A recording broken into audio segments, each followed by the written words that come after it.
Ursa Athar, आप हैं माऊ से और आपने एक शानदार अचीवमेंट हासिल की है। अभी रिसेंटली नीट 2021 का रिजल्ट आया है जिसमें एमबीबीएस में बच्चों का सिलेक्शन हुआ है। तो माशाल्लाह आपने काफी अच्छी रैंक से ये कंपटीशन पास किया है। उर्जा, सबसे पहले आप हमें बताइए कि आपने क्या रैंक हासिल की और कितने मार्क्स आपके आए। मेरे मार्क्स नीट 2021 में 649 है और मेरी रैंक है 4231। 231 जी। 4231। 231 माशाल्लाह काफी अच्छी रैंक है। उर्जा, ये फोन को आप जी थोड़ा हाँ, पलट करके अल्हम्दुलिल्लाह। पकड़ें। फोन को थोड़ा पलट के पलटें आप पलट थोड़ा। करके मतलब ये जो आपने शायद खड़ा किया हुआ है अभी, इसको आप लैंडस्केप में कर लें। यूं, जी जी। जी जी, इस बिल्कुल तरह से। बिल्कुल। जी जी, ओके। बेहतर बेहतर। ठीक है। उर्जा, थोड़ा अपने प्लान जी, के बारे में बताइए, क्या आपकी प्लानिंग थी? हर एक सब्जेक्ट स्पेसिफिक आपने फिजिक्स के लिए क्या प्लानिंग बनाई थी, कौन कौन सी बुक थी? वैसी केमिस्ट्री और बायोलॉजी के लिए आपकी क्या प्लानिंग थी?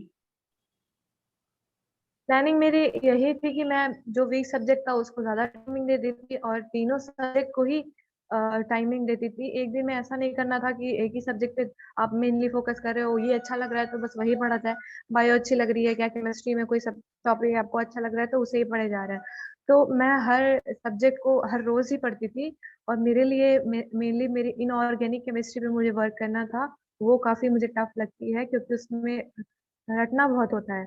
तो इस से मैं बहुत ध्यान देती थी। और दूसरी स्ट्रेटजी मेरी यही थी कि कोई भी चैप्टर को मैं जब तक वो खत्म नहीं होता था, जब तक उसकी एंड नहीं आती थी तब तक उसको मैं फर्स्ट पेज से रिवाइज करती रहती थी। तो इस वजह से वो जल्दी याद हो जाता था और पढ़ने में मेहनत नहीं लगती थी। जी जी जी। अच्छा, कौन कौन सी बुक्स आपने फॉलो की फिजिक्स की लिए स्पेशली? मैंने मेनली एनसीईआरटी को ही फॉलो किया है और दूसरा मैं LN LN career institute Kota से एडमिशन वहीं पे ले रखा था, वहीं से कोचिंग कर रही थी। उनके मॉड्यूल्स होते थे वो उससे पढ़ाई करती थी और दूसरा मेरी एनसीईआरटी बुक थी वो। बस यही दो, इसके अलावा मैंने बाहर कहीं से नहीं पढ़ाई की है, कोई बुक यूज नहीं की। और केमिस्ट्री और बायोलॉजी के लिए? हाँ, सारा तीनों सब्जेक्ट मैंने सिर्फ बायो वही एलएन के मॉड्यूल्स और एनसीईआरटी। एनसीईआरटी पे मतलब मेन फोकस आपका रहा है, और उसके बाद प्लस जब मेन, हाँ हाँ, एनसीईआरटी मेनली पे नीट पकड़। के क्वेश्चन जी जी। एनसीईआरटी से ही आते हैं।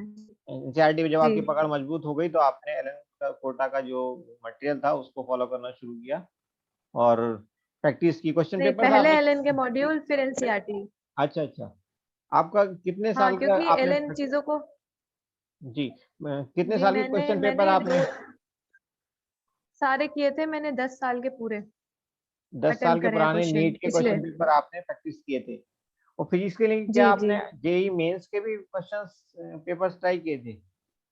वो तो क्लासरूम में ही जो इम्पोर्टेंट क्वेश्चन लगते थे टीचर्स को कि ये नीट के बेसिस पे नीट के एग्जाम में आ सकते हैं, तो वो टीचर क्लासरूम में ही करवा देता था। तो मैंने अलग से कोई जेई के क्वेश्चन नहीं करे हैं कभी। अच्छा, तो कौन सा अटेम्प्ट था उसका आपका ये?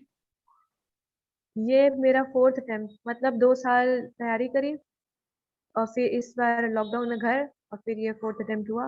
12th के बाद से फोर्थ 12 अटेम्प्ट। के बाद और तैयारी के लिए तो अटेम्प्ट? 3 साल। अच्छा अच्छा। काफी लंबा टाइम आपको लगा, ऐसे में आपने आपको कैसे मोटिवेटेड रखा? घर वालों का रिएक्शन क्या था बहुत कि? मतलब मेरा यही था कि मेरे पापा ने मुझे बहुत सपोर्ट दिया और मेरे मामू ने भी, क्योंकि मैं बहुत बार पढ़ पढ़ के बहुत थक जाती थी। क्योंकि सेम सिलेबस को बार बार पढ़ना बहुत मुश्किल होता है। हमेशा ये मन होता था कि मैं ऊब गई हूँ, अब मुझसे ये नहीं पढ़ा जाएगा, बहुत ज्यादा हो गया। जी पर जी फिर ये लोग कहते थे कि बेटा आप इम्प्रूव कर रहे हो हर साल, मतलब मैंने इम्प्रूव किया है। हर साल मैंने 200 150 नंबर बढ़ाए हैं।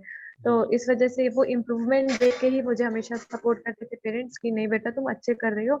पिछली बार मेरे 564 मार्क्स थे। तो मैं बहुत थक गई थी, मेरा मन था कि मैं बीयूएमएस या बीडीएस की एडमिशन ले लूं। पर इन जी लोगों ने बोला कि नहीं, जब इतना अच्छा किया है तो एक अटेम्प्ट और करना चाहिए। जी जी जी। अल्टीमेटली बड़ों की सलाह जी आपके काम आ गई। जी। जी, जी जी, तो हम इससे तो मतलब। छोटे होते हैं, इतना समझ नहीं होती है जी ना जी कि क्या जी, करना हाँ। चाहिए। हाँ, तो बच्चे यहाँ असल पे में तो जरूरत पड़ जाती है। कि बच्चे बहुत जल्दी जो है जी। डिस्ट्रैक्ट भी हो जाते हैं ना। किसी भी उनको अगर जल्दी से हम्म। कोई सॉल्यूशन नहीं मिलता तो उन्हें लगता है कि बस ये छोड़ो। तो ऐसे में जी पेरेंट्स का जी। साथ जो है बहुत ज्यादा इंपॉर्टेंट हो जाता है, और खासतौर पर ऐसा केस में कि आपने 2 3 4 ड्रॉप कर दी हो तो फिर तो पेरेंट्स का आपके हिसाब से हाँ बिल्कुल ही हाँ एकदम अहम रोल हो हाँ जाता है कि उसके बगैर बच्चा खड़ा हो ही नहीं हाँ सकता। जी हाँ जी हाँ, मतलब हाँ जी, बिल्कुल सही है ये। जी। और अपनी फैमिली के बारे में थोड़ा बताइए, वालिदैन क्या करते हैं आपके? मेरे पेरेंट्स, बिजनेस है हमारा, मेरी मम्मी तो हाउस वाइफ है और जी, पापा का बिजनेस है साड़ियों का। ओके।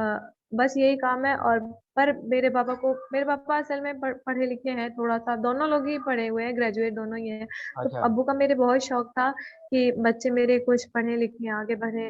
वो नहीं चाहते थे कि हम घर के बिजनेस में लगे, ना मैं ना मेरा भाई। तो इस वजह से उन्होंने अपना पूरा फोकस हमें बचपन से ही अच्छे स्कूल में पढ़ाया लिखाया। फिर मैं अलीगढ़ में भी रही 4 साल, 9, 10, 11, 12 मैंने एमयू अलीगढ़ मुस्लिम यूनिवर्सिटी से किया। वो भी सब पापा के ही एफर्ट्स थे। मुझ में तो इतनी समझ नहीं थी कि मुझे जी क्या जी, करना है, पर ठीक है, उन्होंने जो रास्ता दिखाया मैंने उसको फॉलो किया बिल्कुल। और आज अच्छी जगह पर हूँ। जी जी जी। तो आपने जी 11th 12th वहां से किया। अब आप दो बहन भाई हैं आप? जी, 2 बहन भाई हैं। एक बहन एक भाई। जी जी चलिए उरूजा, आपकी बातें सुनकर बहुत सारे बच्चे एस्पिरेंट्स जो हैं वो मोटिवेट होंगे, ऐसी हम उम्मीद कर सकते हैं। और आपको जी एक बार फिर से बहुत बहुत मुबारकबाद और बहुत बहुत शुक्रिया आपका कीमती वक्त हमें देने के लिए। Thank you once more. जी, थैंक यू, आपको भी थैंक यू, बहुत बहुत शुक्रिया।